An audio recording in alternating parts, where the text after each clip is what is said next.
Hi. Hello, good afternoon. Isang magandang hapon po sa inyo lahat, mga kaibigan, mga kapatid. Muli, andito po tayo ngayon sa church. At tayo po ay nagwawalis sapagkat napakarami pong dahon ang naglalaglagan dito. Taglagas po kasi ngayon, kaya kung mapapansin nyo po, yung dahon ng mahogany. Ayan po, puro brown, puro tuyot na. Kaya yan po, napakarami pong dahon ngayon na nililinis natin. Sa lawak po niyan, lilinisin po yung lahat.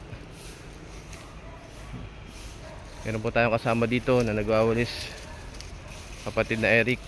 Yan po ang masipag na staff po dito. Yan. Mapapansin nyo po, napakaraming mahogany dito. Opo, kasi ang tawag po nila dito is mahogany farm. Pero napakaganda ng mahogany dahil yan ang nagbibigay lilim dito sa lugar na to. Yan ang nagtatakip dun sa araw. Kaya kahit medyo mainit ang panahon, makikita po natin na malilim dito sa parte na to. Yan. Kaya ang sarap pong tumambay dito lalo pag hapon. Yan po. Yan ang kapatid na Eric. Hindi yan nagpapahinga. Ayan ko anong klaseng katawan meron yan. Kakain lang, ang pahinga lang niya kain. Tapos may trabaho na naman. Ayan o. Iyon nyo po mga kaibigan, kadami po niya no.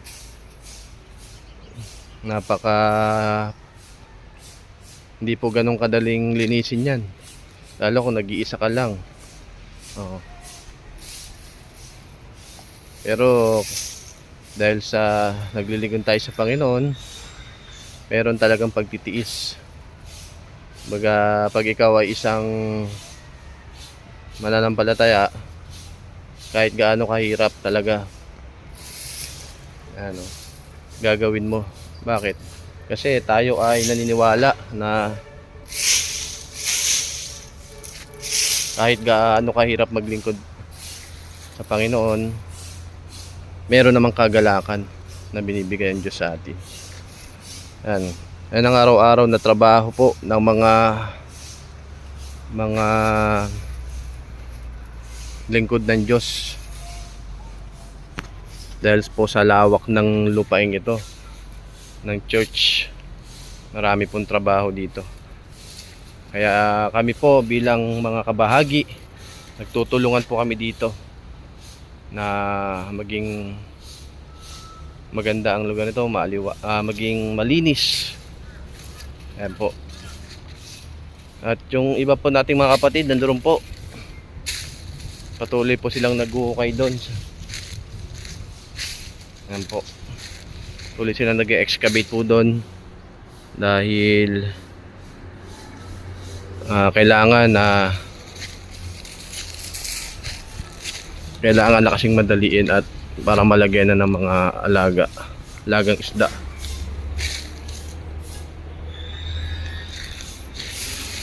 Po, ayun sila.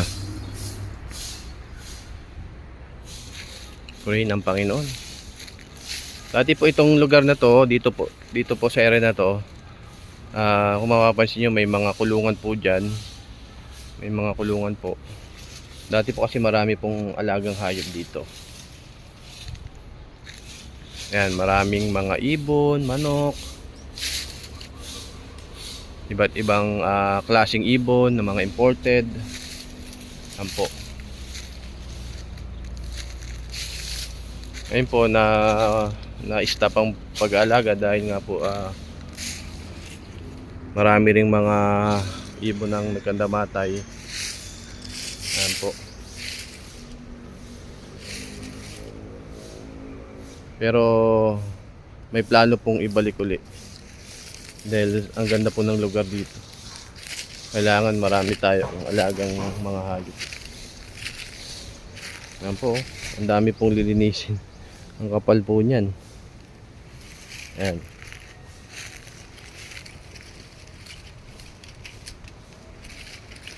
Ayan, may kita nyo rin po yung mga pastoral house po dyan. May mga nakatira po dyan, ang ating mga manggagawa. Dyan po nakatira.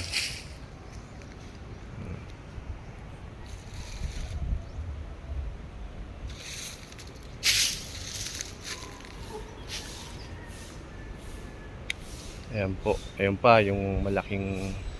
Yan po, yan naman po yung bahay na yan, dati pong clinic. Kasi yung mga na-isolate nung panahon ng pandemic, dyan po nilalagay. Ayan po.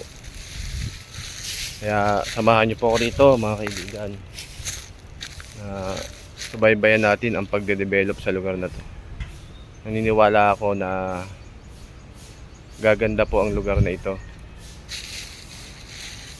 Yun din po ang pangitain ng ating mga tagapanguna. At kaya pinasisimulan na ang pagde-develop sa lugar na ito. Ang plano po talaga dito resort. Resort po. Pero ang parang nabago ang plano dahil ang gusto ng ating mahal na bishop maging ano na to, farm.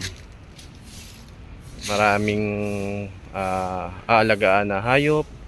Lalagyan dito ng baka, kalabaw, kabayo, ano pa, mga kambing, tupa. Tapos yan po dito sa area na to, mga alagang ibon, manok. And yung mga pananim po, lalagyan din po dito ng mga gulay. Yan, marami pong ilalagay na gulay ito, iba-iba. May mga saging din po. Ayan po. Dumbat sa banda doon. Meron pong sagingan doon. Ayan.